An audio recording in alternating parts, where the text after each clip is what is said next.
না না না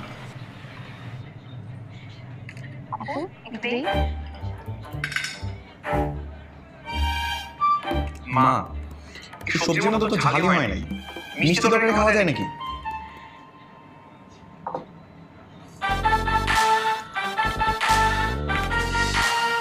ঝাল ঝাল ঝাল ঠিকই আছে, বেশি ঝাল খাওয়া তো আমার স্বাস্থ্যের জন্য ভালো না।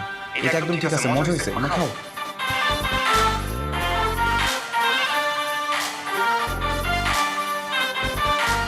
খাও মা। মা ডাল দিব? আর তুমি তরকারি কি আর কি নিবে? এটা অনেক মজা হয়েছে, শেষ করি।